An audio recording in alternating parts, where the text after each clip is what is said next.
സുധാകരന് ഏതെങ്കിലും തരത്തിൽ ചില അഭിപ്രായ സർവേകളിൽ ബലാബലം ആണെന്ന് ബലാബലമാണെന്ന് പറയുന്നു. അല്ല, ശരിക്കും ബലാബലം നടക്കുന്ന ഒരു മണ്ഡലമാണ് കണ്ണൂർ. അത് രാഷ്ട്രീയമായിട്ടും അങ്ങനെയാണ്, സ്ഥാനാർത്ഥി വയസ്സും അങ്ങനെ തന്നെയാണ്.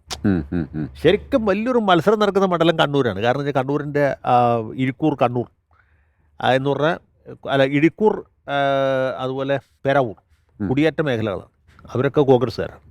പിന്നെ കണ്ണൂർ സിറ്റി, അത് മുസ്ലിം മേധാവിത്വമുള്ള ലീഗിന് പ്രാമുഖ്യമുള്ള മണ്ഡലം. അഴീക്കോട് ഏറെക്കുറെ ബലാബലമാണ്.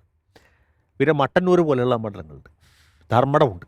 അവിടെ എത്ര CPM-ൻ്റെ ലീഡ് കുറയ്ക്കാൻ പറ്റും എന്നുള്ളിടത്താണ് സുധാകരൻ്റെ വിജയസാധ്യത നിൽക്കുന്നത്. അവിടെ സ്വാഭാവികമായിട്ടുള്ള രാഷ്ട്രീയ പോരാട്ടത്തിനപ്പുറം കോൺഗ്രസിനുള്ളിൽ അഭിപ്രായ വ്യത്യാസം ഏതെങ്കിലും തരത്തിൽ ബാധിക്കുമോ? കോൺഗ്രസ്സിലുള്ള അഭിപ്രായ വ്യത്യാസം കേരളത്തിൽ ഒരു സ്ഥലത്തും UDF സ്ഥാനാർത്ഥികളെ ബാധിക്കില്ല. കാരണം വെച്ചാൽ കേരളത്തിൽ കതറിട്ട് കിടക്കുന്ന ആളുകൾ, അവരാണ് നമ്മൾ കോൺഗ്രസ്സുകാരെന്ന് പറഞ്ഞത്.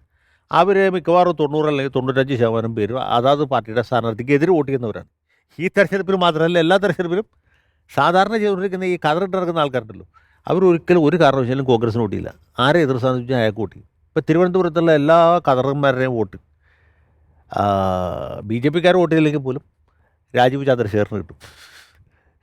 ഞാനിത് തമാശയായിട്ട് പറഞ്ഞതല്ല, അവരൊക്കെ തന്നെ തരൂരിൻ്റെ എതിരാണ്.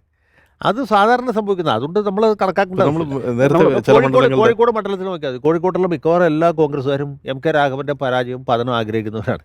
പക്ഷേ പുള്ളി വിജയിക്കും. കാരണം ഇവരെതിരെ നിൽക്കുന്നു എന്നുള്ളതാണ് പുള്ളിയുടെ ഏറ്റവും വലിയ അഡ്വാൻറ്റേജ്. ഒരുപക്ഷെ ഇങ്ങനെ ഈ കോൺഗ്രസ്സുകാർ ഏറ്റവും അധികം BJP സ്ഥാനാർത്ഥിക്ക് വോട്ട് ചെയ്യുന്ന മണ്ഡലങ്ങളിൽ ഏറ്റവും പ്രധാനം തിരുവനന്തപുരമാണ്.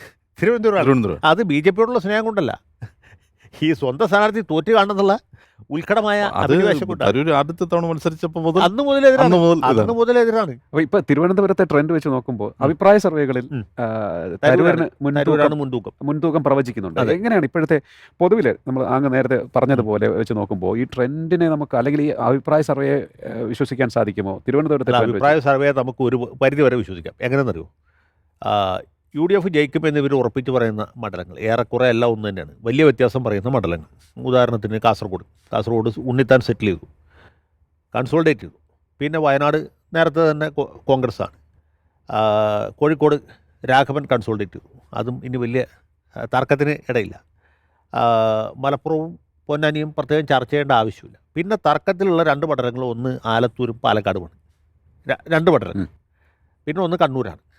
പിന്നെ ഇങ്ങോട്ട് പോന്നാൽ തൃശ്ശൂർ വലിയ മത്സരമാണ്, ത്രികോണ മത്സരം, ആർക്കും പ്രെഡിക്റ്റ് ചെയ്യാൻ പറ്റാത്ത രീതിയിലുള്ള മത്സരമാണ്.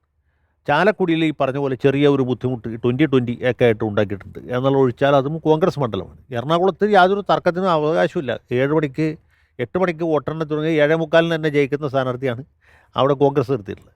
പിന്നെ അതിൻ്റെ അപ്പുറത്ത് ആലപ്പുഴയിലും വേണുഗോപാൽ കൺസോൾഡേറ്റ് ചെയ്ത് കഴിഞ്ഞു. ഇടുക്കിയെക്കുറിച്ച് തർക്കത്തിന് ആവശ്യമില്ല, അവിടെ തർക്കമേ ഇല്ല. ആലപ്പുഴയിൽ വേണുഗോപാൽ കൺസോൾഡേറ്റ് ചെയ്തു. പിന്നെ കൺസോൾഡേറ്റ് ചെയ്തു. വേണുഗോപാൽ MK രാഘവൻ്റെ ഒക്കെ കാറ്റഗറിപ്പെട്ട സ്ഥാനാർത്ഥിയാണ്, വളരെ ശക്തനാണ്. വളരെ കുറച്ച് സമയം മതി അദ്ദേഹത്തിന്, വളരെ ചെറിയ സമയം. അല്ല, പുള്ളി നേരത്തെ തൊട്ട് സ്പീഡ് വർക്ക് നടത്തിയിട്ടുണ്ട്. സ്പീഡ് വർക്ക് ആദ്യമേ ഉണ്ട്.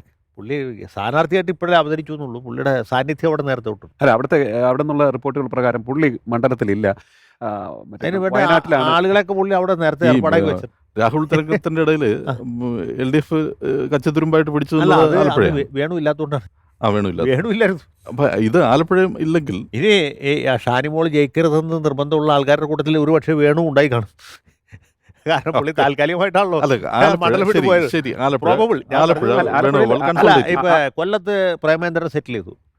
അല്ല, ആലപ്പുഴയിൽ വലിയ മത്സരമുണ്ട്. അത് ശോഭാ സുരേന്ദ്രൻ ഉണ്ടാക്കുന്ന മത്സരം. അല്ല, എങ്കിൽ പിന്നെ ഈ കമ്മ്യൂണിസ്റ്റ് പാർട്ടി CPM അല്ലെങ്കിൽ LDF ജയിക്കും എന്ന് ഉറപ്പ് പറയുന്നത് ഈ നമ്മുടെ അഭിപ്രായ സർവേക്കാർ UDF-ന് ഉറപ്പ് പറയുന്ന എല്ലാ മണ്ഡലങ്ങളും UDF തന്നെ ജയിക്കും.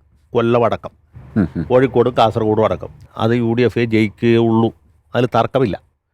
മറിച്ച് ബലാബലം എന്ന് പറയുന്ന ചില മണ്ഡലങ്ങളുണ്ട്. മനോരമ ബലാബലം എന്ന് പറയും, മറ്റ് ചാനലുകൾ LDF ജയിക്കും എന്ന് പറയുന്ന ആ മണ്ഡലങ്ങളിലാണ് ശരിക്കുള്ള മത്സരം നടക്കുന്നത്. ഇപ്പോൾ കണ്ണൂർ മണ്ഡലം, ആലത്തൂർ മണ്ഡലം, അല്ലെങ്കിൽ പാലക്കാട് മണ്ഡലം, അതുപോലെ നമ്മുടെ ആറ്റിങ്ങൽ മണ്ഡലം, ഒരു പരിധിവരെ മാവേലിക്കര മണ്ഡലം.